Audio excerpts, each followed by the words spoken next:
Bonjour à tous et bienvenue sur ma chaîne. Je m'appelle Jean Dupont et je suis passionné par les voitures depuis toujours.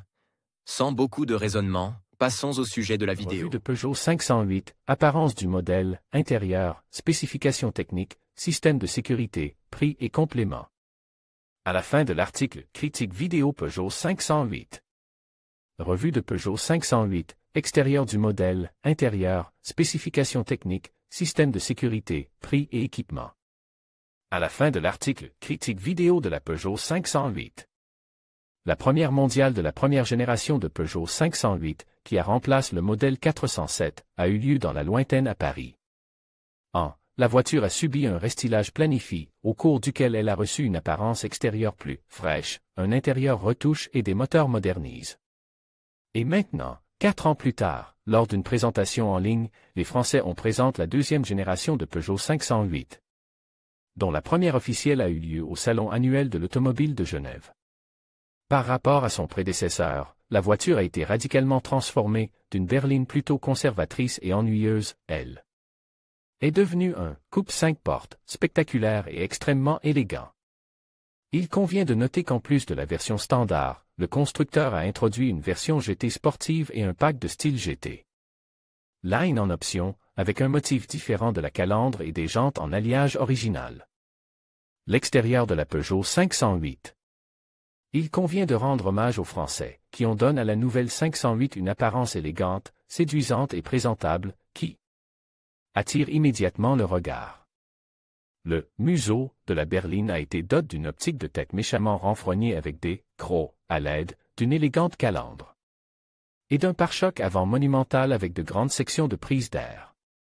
Le profil style et dynamique de la nouveauté affiche des éclaboussures spectaculaires sur les côtes, des portes latérales sans cadre, de grands passages de roues et une ligne de toit en dôme qui se font harmonieusement dans la poupe élancée. À l'arrière, la voiture est équipée de feux de position élégants avec effet 3D et d'un pare-choc muscle, complète par une paire de tuyaux d'échappement façonnés.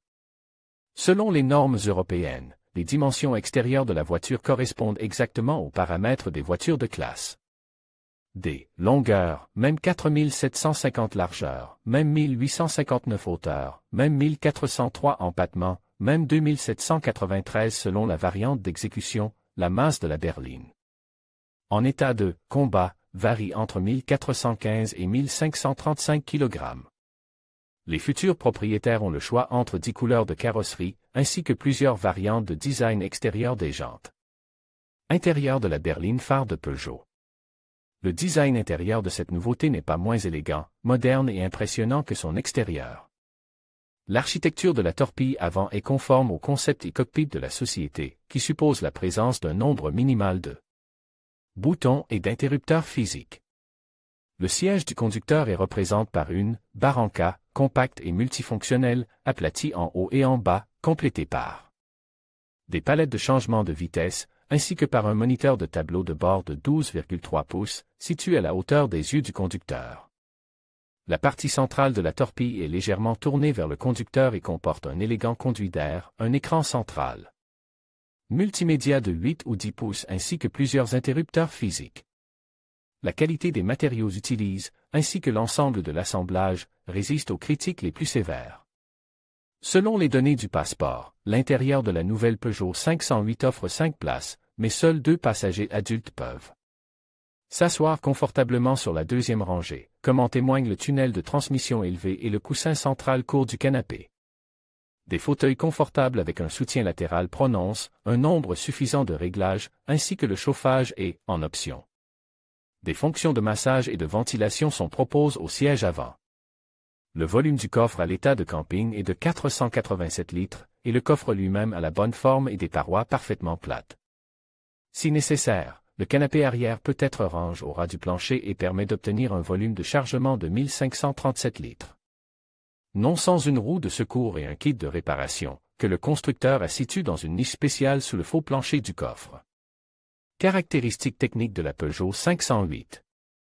La Peugeot 508 de deuxième génération a reçu une large gamme de moteurs 4 cylindres, agrégés à une boîte automatique Aisin à 8 rapports et à une transmission au roue avant. Parallèlement, le moteur diesel de 130 chevaux peut également être équipé d'une MKPP. À 6 rapports, le moteur de base est un moteur diesel Blue D turbocompresse de 1,5 litres, doté d'un système d'alimentation direct en carburant et d'une distribution à 16 soupapes. La puissance de ce moteur atteint 130 chevaux et le couple maximal est de 300 Nm, disponible à 1,75 000 Tr/minute. Selon les données du passeport, ce moteur a besoin de 9,7 secondes pour accélérer de 0 à 100, la vitesse maximale est de 208 km/h. Et la consommation moyenne de carburant atteint à peine 3,9 litres par centième. La deuxième génération de Peugeot 508 est construite sur un bogie modulaire EMR2 à traction avant, ce qui implique l'installation de suspension indépendante sur l'essieu avant avec des jambes de force McPherson et à l'arrière avec des leviers multiples. Il convient de souligner que le moteur de 130 chevaux peut être équipé d'un système d'amortisseur passif à bras transversaux ou d'amortisseur adaptatif à commande électrique, disponible de série sur les versions à moteur à essence et sur les moteurs diesel de 2 litres. Exclusivement moyennant un supplément de prix. La nouveauté est la direction à crémaillère et la direction assistée électrique à paramètres variables. Le freinage est assuré par des freins à disque, tous azimuts, à l'avant, en plus, avec ventilation.